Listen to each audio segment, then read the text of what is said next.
Our Tree Named Steve, written by Alan Zweibel, illustrated by David Catrow. Dear kids, a long time ago when you were little, Mom and I took you to where we wanted to build a house for us to live in. But in order to build there, men had to come and clear the land.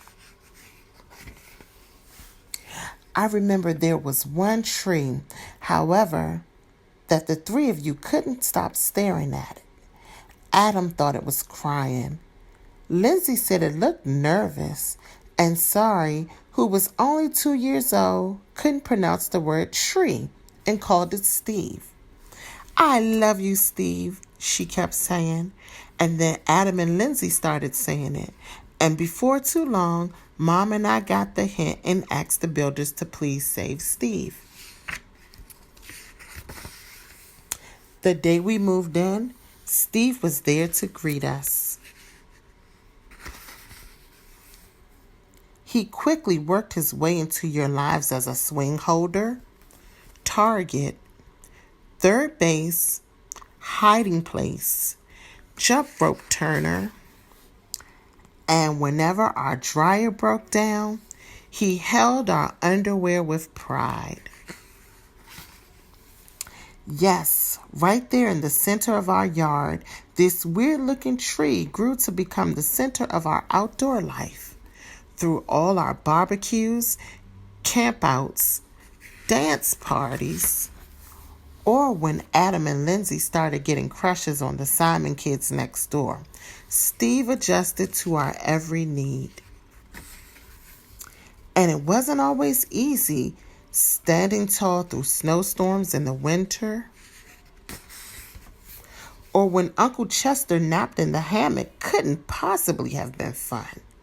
Not to mention the time that the sewer overflowed and Steve sucked up all the smelly water before it drowned Kirby. Then got so sick himself that the tree doctor had to give Steve a haircut that made him look like a big thumb. Through the years, Mom and I have tried to show you, in a world filled with strangers, that peace comes with having things that you can count on and a safe place to return to after a hard day or a long trip. Which brings me to the point of this letter. Last week, a storm hit our area. And though we spared Steve's life a long time ago, this time we couldn't save him. Are we sad? Sure we are. But even in his final moments, when he could have fallen on our house, Sari's swing, Kirby's house, or Mom's garden, Steve performed his last trick and protected all of us to the very end, and friends like this are hard to find. So when you come home from Grandma's next week, Steve will not be able to greet you as he's done in the past. I'm sorry.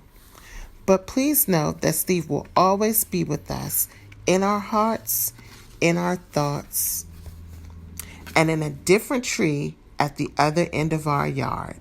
See you next week. Love, Dad. The end.